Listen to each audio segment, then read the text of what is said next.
So in this video, I'm going to be showing you how to create and sculpt a nail from scratch using CND's Plexigel. So although I've already shown you how to fix a broken nail, the process is very similar, but this will be a closer look into the techniques that I use to help me achieve the finished result, so on an entire nail as opposed to a broken one. So this nail, as you can see, is my natural nail. It's quite short and it's got a very minimal free edge. The nail plate itself has got no damage from any previous enhancement because it was removed correctly. So you'll see there's no pitting in the nail plate, no scratches, no lines, no dents. Turn that. No ridges. The nail bed is a nice healthy pink colour, and I've got no cuts or abrasions on the surrounding skin or the cuticle. So looking at the other nails and the length of my other nails, I'm only extending the tip slightly. So in relation to this one here, if you look, I'm actually only extending it really by this amount, which isn't a great deal. So if a client was to come to you with a full set of enhancements, you would need to be checking the condition of the nails first to see if their nails would withstand an enhancement. So if they've had previous or existing enhancements that they've picked off or have been elsewhere and are new clients to you, this is when you would need to assess the nails and judge for yourself if these would be suitable, or if it would be best advising an alternative treatment such as an IBX or a shellac polish. So you need to manage your client's expectations and explain why you would or wouldn't do this treatment.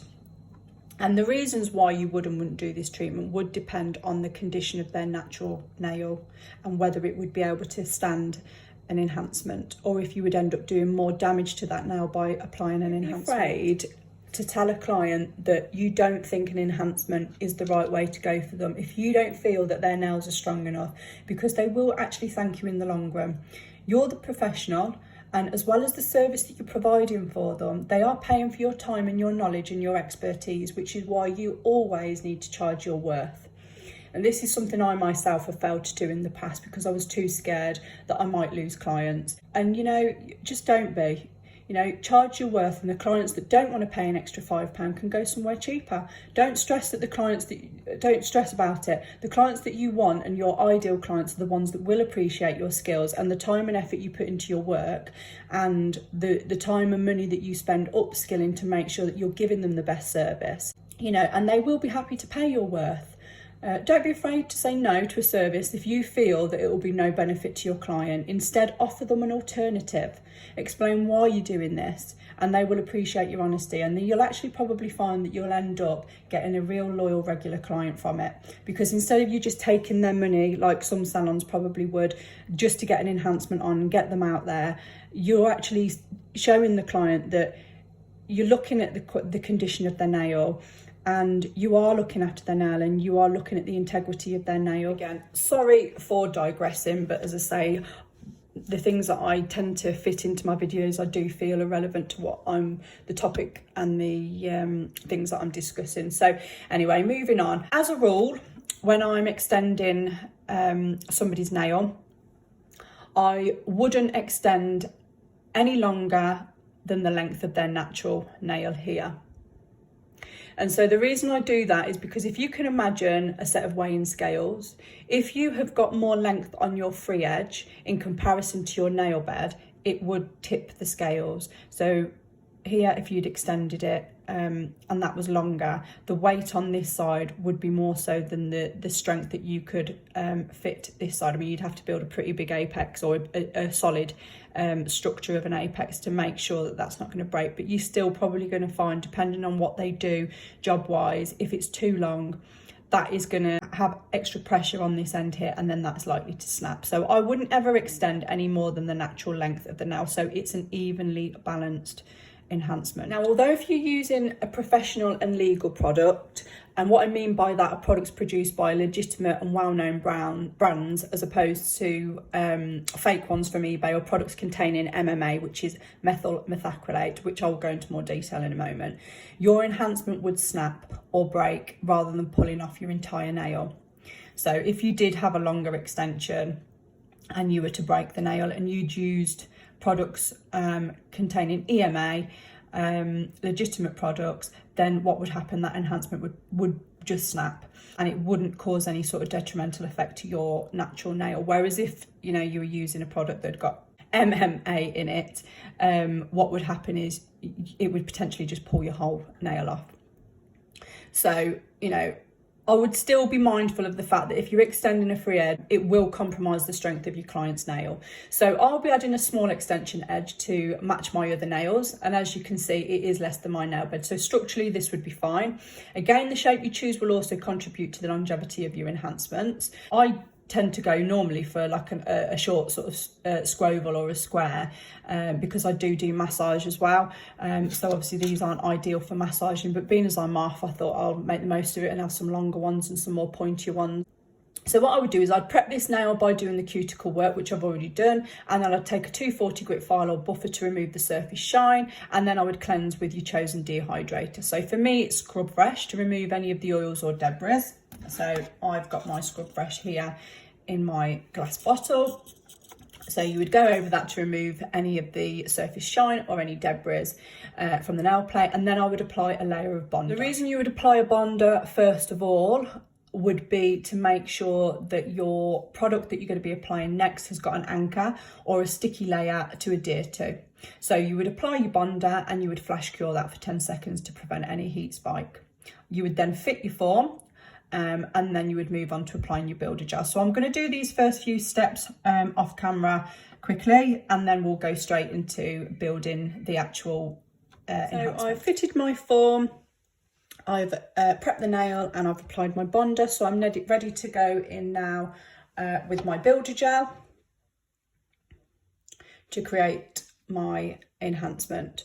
So some people would apply from the cuticle and work towards the free edge, but what I tend to find easier is it's the same as if you were going to be putting a tip on. You would always put that tip on first so that the structure's there, and then you would build over the top of it. So I'm actually going to begin by butting up my Plexigel, my builder gel, up to my free edge and a little bit over. So please bear in mind, I am actually working on my dominant hand here, so I'm having to do this left-handed, so just bear that in mind when I'm working.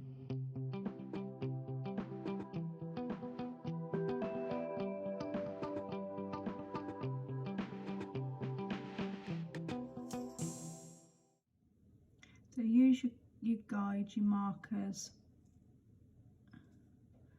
to see how far you want to come up. So I'm just coming up to this second line here because I don't really want my enhancement any longer than that.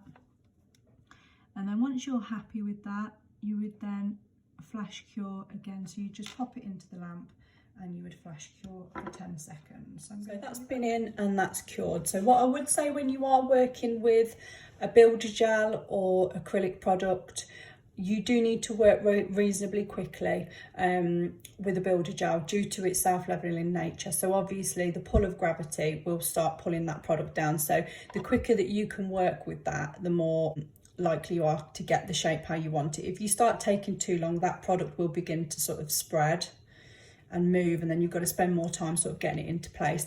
So obviously when you first start using the product, it's going to take practice to do that. And if you do end up going over it, it's not the end of the world, because once you've cured it, you know, if you find it starts moving, get it in, flash cure it quickly, and it will just stop that product from moving, and then you can continue. So when you do come to take the form off, if there are little bits that have gone over, it's not the end of the world. You can use a nail file and you can tidy it back up. And obviously, as I say, practice will make perfect, and you will start to get quicker and you'll get more confident with what you're using, and your technique will improve as well. So I've obviously flash cured that for 10 seconds. So you would now be able to take that form away. So I'm just going to show you quickly. I'm just going to remove this form here. So you can see the nail that I've created here. Hard to see over a white background. So you can see there, that's probably better if I do it like that. So you can see I've created that shape. Okay, so once you've done that, you then need to look at the actual shape itself. So that is a very, very flat nail.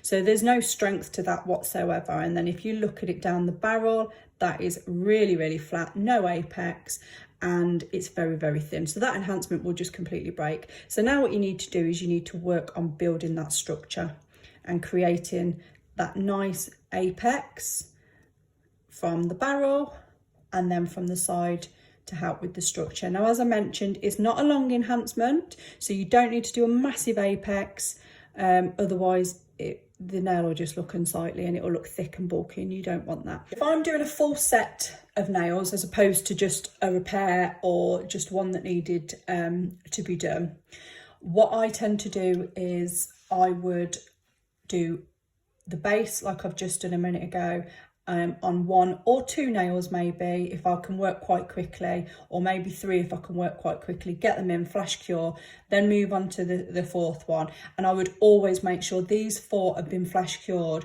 before I move on to the thumb, because you're turning the hand to the side to work on it on a client.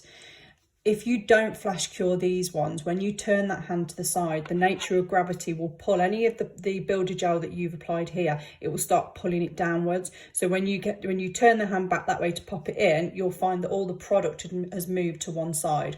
So ideally you would want to work on these ones first, get them flash cured, and then work on the thumb. Flash cure that, go back to these ones, or move on to your second hand, however you work best. And then you'd look at building the apex on all of them. Again, flash cure. There's no problem with flash curing it. It's a 10-second process. And what it does is it allows you to be able to control the product rather than the product sort of spilling out all over the place and then you having to spend so much time filing then later on. So what I would do now is then I would go over this, as I've said, and build up my apex. So I'm going to do that now so you can watch me work.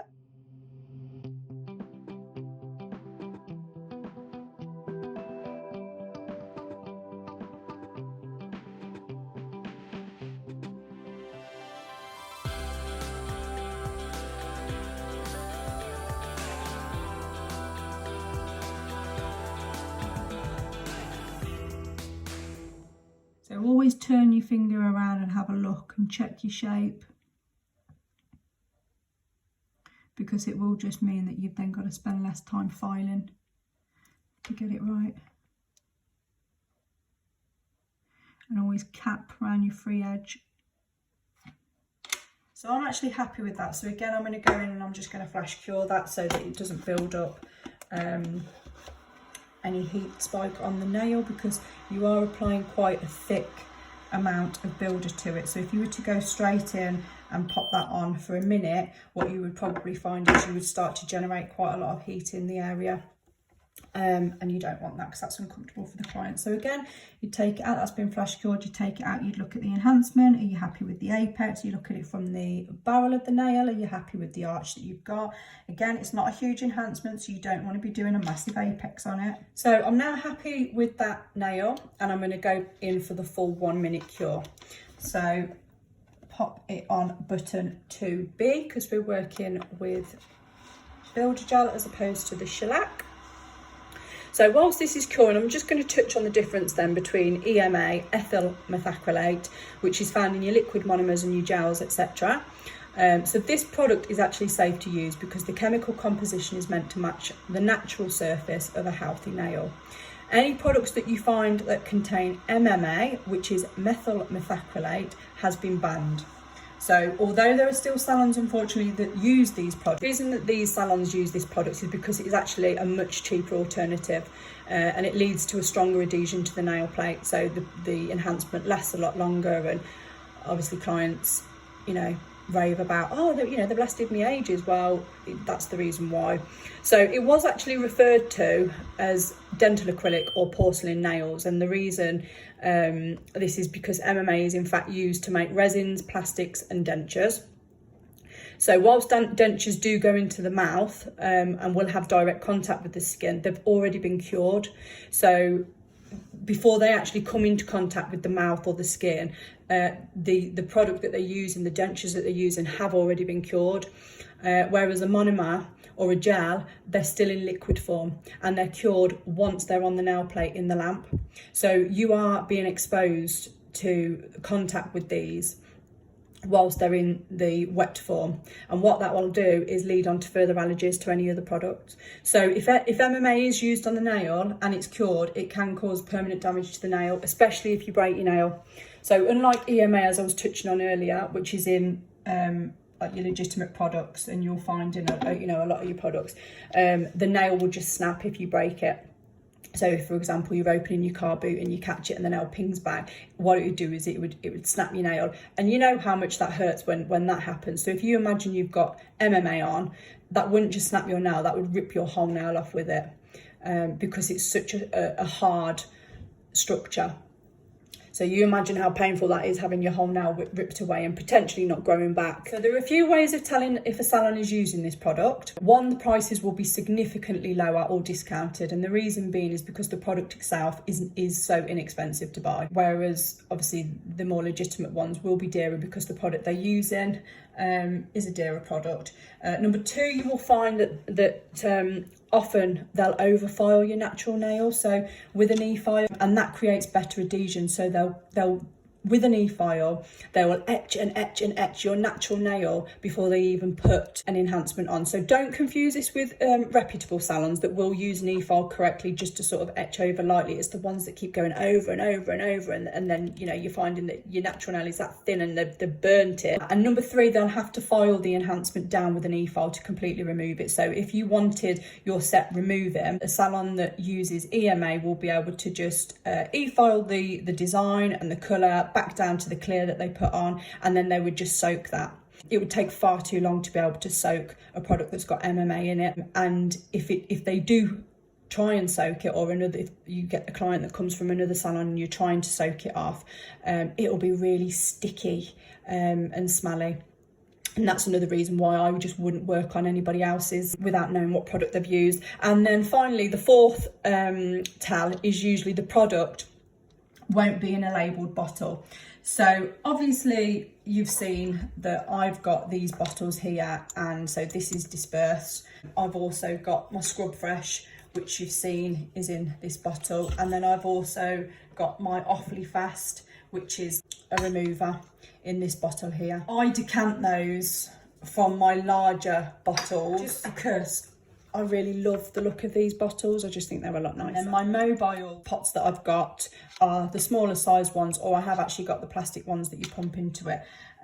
But what I'm talking about, but I've obviously got all the genuine products that I actually decant into them, and I would happily show a client. What I'm talking about is when they've got bottles on the side, plastic bottles on the side, and the label, it might say CND, for example, but the labels are all worn, or the writing's smudged or whatever else. And that's usually an indication that they are decanting. They may have had that bottle initially, but then they're now decanting the other product into that bottle, rather than getting a fresh new bottle in that size, if that's what they choose to use. You may just find that it is just a clear plastic bottle. They're the things that, as an individual, whether you are trained in nail or you just have an interest in the industry, or as a paying client, you should be aware of these things when you're going into someone's salon. You need to be aware, you need to be looking at the products and the bottles and making sure that they are using what they say they use, because there's a lot of fakes on the market as well. So you want to make sure that they are using what they say they're going to use. So I mean, obviously this industry at present is unregulated, which is why people can get away with it, along with selling of gel products to people that have got no training. So a reputable brand will require to see your certificates first before they'll sell you any of the products. So anyway, once your nail is cured, you can then take it out, and if you're happy with the shape and the structure, you could just go straight into applying your chosen varnish. So you wouldn't need to remove that inhibition layer, that tacky layer, because again, it'll act as a sticky, it acts as like a base coat. So when you come to put your colour on, it will adhere to that. If you wanted to refine that shape, which I am just going to refine it slightly, just because that's the habit that I get into. I'm a bit of a perfectionist. I like to make sure it's completely right. What I would do is I would remove that inhibition layer with my disperse.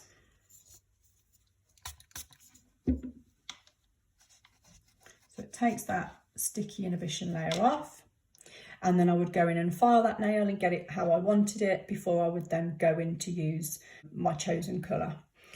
So hopefully you found this video helpful and informative. If so, please hit the like button. If you haven't already, do subscribe to my channel to catch any of my other videos. Any videos that you would like to see, please let me know in the comments. I am going to be doing some more nail designs, which is why this hand is completely bare. I'm going to do some nail stamping in some of the videos so that you can see that. And as I say, if there are any other videos or designs that you'd like to see, let me know and I'll get them posted. Hey, thanks guys, bye.